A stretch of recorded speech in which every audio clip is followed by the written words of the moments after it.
Gentlemen, Morgan, muchachos, how are you doing? Welcome back to Football Digest Daily. My name is Nyasho. Hope you're having a fantastic week. We are to digest what happened in matchday 24, where Arsenal absolutely annihilated Manchester City. Blew them out of the water, beat them up like them jabronis they are, like them financial fraudsters they are. Man, what an outing that was, man. Also, we shall be talking about Liverpool passing the Bournemouth test. I would say in flying colors because they won and kept a clean sheet while at it. Salah, man, that guy, we are witnessing history unfolding in front of our eyes. Manchester United getting dunked on by a man like Jean-Philippe Mateta at home, at Old Trafford. This man just can't win back-to-back games. I can't recall the last time by the Man United won back-to-back Premier League games. If you cannot beat teams like Crystal Palace, which other teams can you beat? You know, Manchester United are only better than 5-6 teams in the Prem.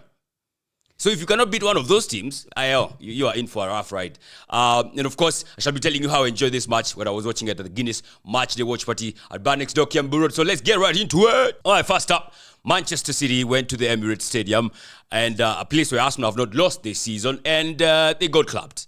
Yeah, a good one. Like clapped, clobbered, clattered, as in whichever adjective you can use to describe it, you can use it on this game because you absolutely beat them up. First 2 minutes, we're already 1-0 up. A howler by Akanji. Manchester City have a knack of just gifting out awards this season. They were playing against Chelsea a couple of weeks ago. Is it last week, or is it last week? And Kusanov, of course, gave away a goal in the first minute. First few minutes, I think like the third minute or something. Chelsea were 1-0 up because of a howler from a defender. This time around, it was Akanji. I don't know what the hell he was thinking. But we did press them well, by the way, to be honest. So he gets, the ball gets intercepted by Trossard, goes to Rice. Rice forwards to Kai Havertz, who gives it to Martin Odegaard, who before this game, I think, had one Prem goal.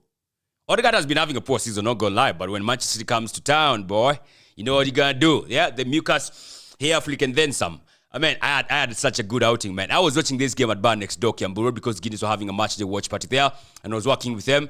Absolutely delirious. Absolutely over the moon, man. All Arsenal fans, cloud nine, straight. We had such a good time, I ain't gonna lie. So 1-0 up, and then, of course, we kind of let the foot off the gear of the pedal, but still, there was a miss by Kai Havertz, which, man, had me going bonkers. Like, all Arsenal fans were going bonkers. I could not believe he had missed that. And you're like, that's exactly why we need a striker. And guess what? The transfer window is shut down now. Arsenal did not sign anyone. Like, Arsenal inaweza kufikisha pale, alafu inakupiga spear, rock bottom, straight. I don't understand how we did not sign a striker because the window is shut now and we didn't buy anyone. And there's a plethora of strikers available, by the way. I don't want to talk about signings. I'll talk more about transfer window when we do the Extra Digest podcast, which we shall be recording later today. So, kind of deflating, to be honest. But back to the game. So, Kai Havertz missed an open chance. There was a goal that Martinelli scored, but it was offside. So, yeah, goes to the halftime 1-0 up, but it was all Arsenal, man. Arsenal are doing the beats. We had Manchester City on the ropes. You could argue, but not as much as we did the second half. Because in the second half, once they came back to the second half, Haaland equalized in the 55th minute. And of course, going to that game, there was the whole issue of Haaland, right? He's a proper villain to the Arsenal fans, not gonna lie. Because of telling Arteta to stay humble and, clapping him at the back, asking who the fuck is this guy, when he was asking about Lewis Kelly, calling Gabriel Jesus a fucking clown. And we basically don't like the guy. Because, every time he goes one-on-one with Gabriel Magalhaes and Saliba, they absolutely pocket him, right? So yes, there's a rivalry building between Arsenal and Man City, right? So going to this game, of course, we needed to show that, you guys, muliponyoka ile time tulikuwa tulitoka 2-2 because we were down to 10 men. If you are 11 versus 11, we're beating you up. So today we are not going down to 10 men. We are going to stay 11 versus 11, and we're going to show you exactly why would have clapped you then, right?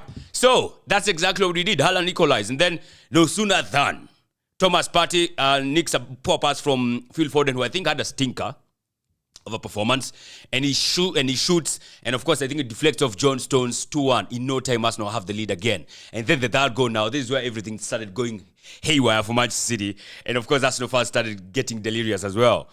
Lewis Kelly gets a pass from Declan Rice,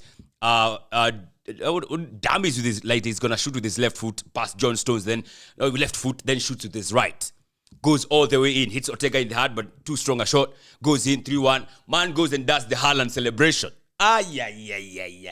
Kutoka hapo sasa kikaumana kutoka hapo. Everything just went south for Manchester City, man. First of all, Haaland, who the fuck are you? You asked a couple of months ago, didn't you? Now you know who he is now, don't you? He's Miles Lewis Kelly. You will never forget his name. And then there's a picture I saw by Sky Sports showing the Zen celebration, of course, Maya Lewis Kelly doing this. And then in front of him is Gabriel Magalhaes, who's like this. And I'm like, that picture is poetry right about there. Maya Lewis Kelly being asked, who the fuck are you? And then doing the Zen celebration to the celebration that is synonymous with the guy who asks who he is. And then who is standing in front of him? Gabriel Magalhaes, who absolutely loves to hate, what do you call him? Erling Haaland. It's such poetic, man. Poetic justice, you would say. And then in the background of that picture, there's Gundogan and there's KDB. Two washed up midfielders. I think they're washed up. I think these guys, their career is over at Manchester City, right? They deserve the respect for what they have done, but for now, they're done. They're cooked. It's such a poetic picture. And I was talking to an Arsenal fan earlier yesterday, and she was like, I will download that photo and I will frame it. And I was like, I don't know if I get that one. I get the one, there's the whole squad. There's the whole squad standing there in front of him, and Maya Lewis Kelly is like this. I'm like, I feel like I want to get that one. And then there's a videographer who's there taking a video of course, Maya Lewis Kelly. I'm like, I feel like I want to get that one. And then she was like, no. This other one is more poetic than this other one. There's Gabriel Magalhaes, the Haaland stopper. There's Maya Lewis Kelly, who the fuck are you? And then pulling off the Zen celebration done by Haaland. And then the guys at the background from Manchester City. Poetic. And I was like, you know what? I'm actually downloading that picture and I'm going to frame it as well. Yeah, I'm framing that picture.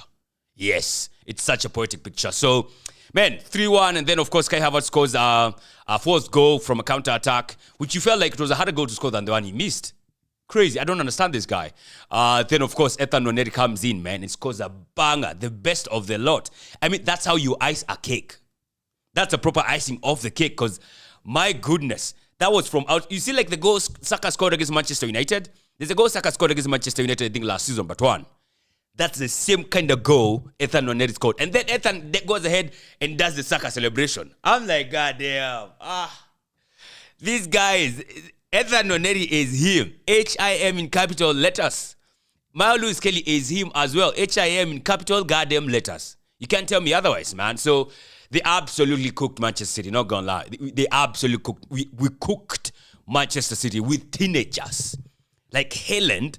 I think every other guy who's at Haaland Academy right now, who's watching what's happening between Maya Lewis Kelly and Ethan, man, you has to be super inspired.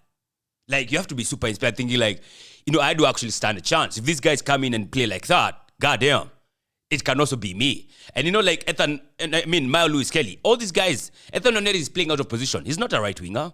He's an attacking midfielder. He plays on the right hand side, where Martin Odegaard plays, but he can't play there. He has to play on the right hand side as a winger because of Bukayo Saka. Maya Lewis Kelly is not a left back by trade.